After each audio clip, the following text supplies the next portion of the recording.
下面我跟大家再讲一个话题，那就是女人伤经会导致什么样的恶报啊？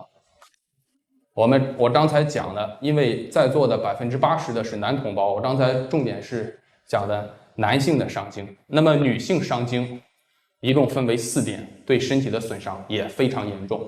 首先就是女人手淫对肾也是有损伤的。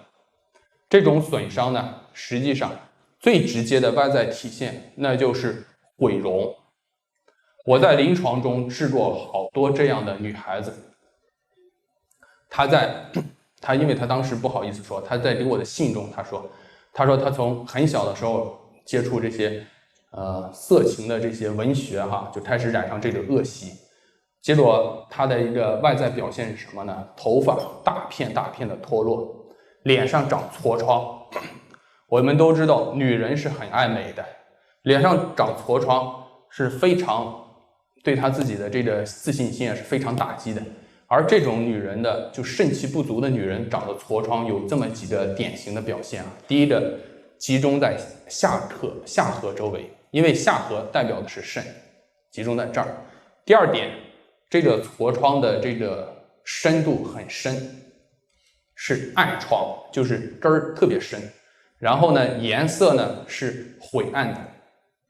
再有一个呢是脸色青黄，尤其是从这个山根，也就是从印堂这个地方到这个嘴周围，全是青黄的。一旦出现这种表现，那就是女人伤肾了，肾气亏虚。这种痤疮是非常非常难治的，这对女人来讲就属于毁容。所以说女人呢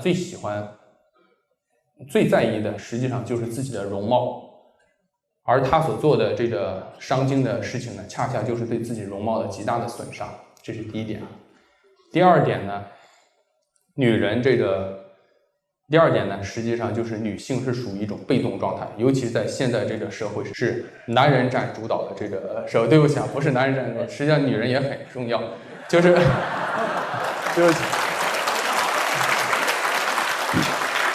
就是现在这个社会呢，实际上男人是主动的，很多女性是被动的。那么被动呢，就造成一种恶果是什么呢？就是堕胎。很多女孩子堕胎所导致的妇科病非常多。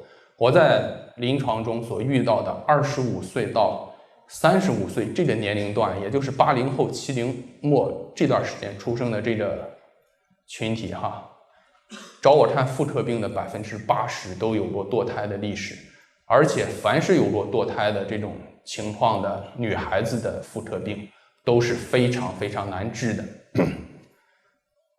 按照现代医学统计他们认为这个女人堕一次胎就会降低25%的生育能力。换句话说，堕4次胎流4次产她这个生育能力几乎降到0。所以说我们放眼望去，现在很多女孩子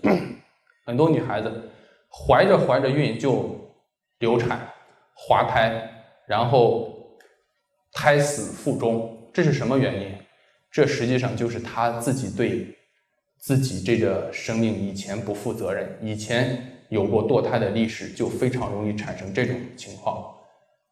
这就是不孕不育的最根本的原因，这就是堕胎的损伤。那么再接下来呢，就是现在很多女孩子为了吸引男性把自己的能暴露的地方全都暴露出来了。尤其是夏天，很多女孩穿着这种吊带就是把这个后背暴露在外面，然后穿着短裙把这个肚脐还有后腰命门这个重要穴位都暴露在外面，甚至到了冬天还穿着短裙，穿着丝袜，然后穿着那个高跟鞋，把这整个这2条腿全都暴露在冷风当中，这叫美丽动人嘛，是不是？那么这些表现实际上对她自身的损伤是很严重的。我们都知道她之所以穿成这样，实际上无非就是想吸引异性，想表达所谓自己的美，所谓的美女，所谓的性感，都是用这种方式来表达。那么他不知道，在表现自己的同时，实际上对自己的身体损伤也是非常严重的。为什么这样讲呢？我跟大家举几个案例哈。曾经有一个女孩子，她跟我说，她说，我特别容易感冒，经常咳嗽。我就跟她说，我说你是不是以前经常穿这个，暴露出这个后背的服装？她说是啊，大家都这样穿。我说你注意哈，穿这种服装的时候是什么时候？是夏天。夏天的时候，人体的阳气往外散啊，全身的汗毛孔打开。你这个时候穿这种服装，在烈日炎炎下没有问题。你一旦进入现在的屋子里面都有空调啊，一旦进入有空调的房间，那个寒气长驱直入。它从哪儿入的呢？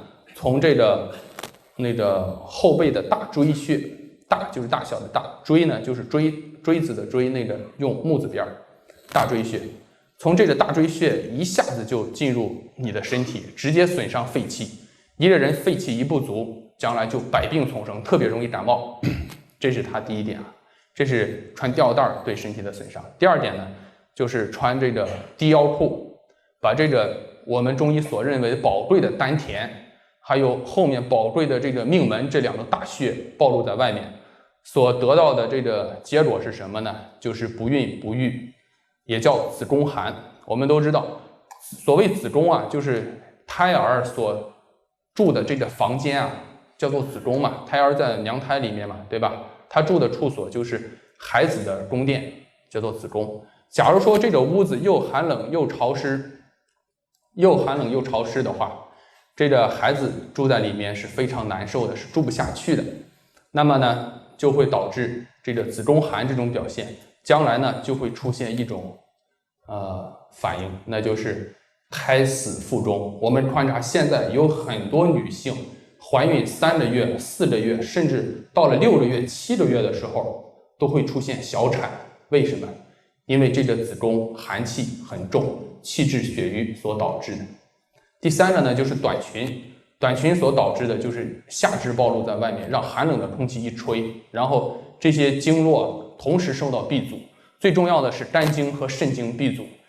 肝肾主女子的胞宫，这个两个经络一闭阻，将来得的病也是妇科疾病，比如说子宫肌瘤、附件炎这一类的疾病。那么还有一个什么疾病呢？就是将来过了45岁之后，就会出现风湿、类风湿这种情况。我在2003年的时候，曾经带过一个从欧洲过来的访问团访问我国的这个针灸，他学这个针灸学术，我给他们当翻译。在这个过程当中，他们观察我国的这个老百姓有一个80多岁的老人家，我们针灸完之后，他自己从床上下来，然后自己弯腰系鞋带那个访问团的这个领队他就问我说，他说这个老人家多大岁数？我说83了。他表示很惊讶，他说在我们国家83岁的老人都是推着轮椅的，你知道吧？结果到了这儿，我们却发现很多中国的老太太不需要轮椅，而且人家走路走得也非常稳健。为什么呢？因为中国传统文化，中国老祖宗给我们留下来的都是宝贵的精华。我们若遵从的话，身体就会自然而然出现这种健康的表现。而西方呢，他们很年轻的时候穿短裙，然后受这个冷风吹，过了45岁，这个腿脚就不利索，然后将来就会得到风湿、类风湿这样的疾病。最后一点，女性伤经我必须要强调一点，就是女性如果滥性的话，也就是说有一个女人有很多男朋友的话，这对于自己来讲无异于是一种自杀性行为。因为古人有一句话，它叫做3经成一毒，专伤不解女。什么意思呢？就是3个男人的精液混在一起，就是一种极其毒性非常严重的毒药，专门伤害那些在男女关系上不清净不干净的女人。伤到什么程度呢？这种女人会得一种病，在古代来讲叫做产回头，产就是生产的产，回头就是回头的回头，叫做产回头。产回头用现在的话讲就是子宫颈癌。这在现在科学都有印证。在美国的一个监狱里面，医生去做这个调查，他发现从事妓女工作的女性所得的子宫颈癌的比率比其他职业的女性要高5倍，高5倍。而我自己呢，在这个学医过程当中，我在医院里面实习的时候，我所在的那家医院旁边就有一些卖淫小姐这个聚集的地方，他们来妇科，当时我在妇科那个实习，他们来妇科看病这些女孩子80%的都有一种疾病，就是宫颈糜烂、子宫颈糜烂。子宫颈糜烂下一步发展，那就是子宫颈癌癌变的可能性非常大。在这个行业里面所得的病是非常非常多的。那么这实际上就是不遵从古圣先贤的教诲，把这个身体给损伤了的一种表现。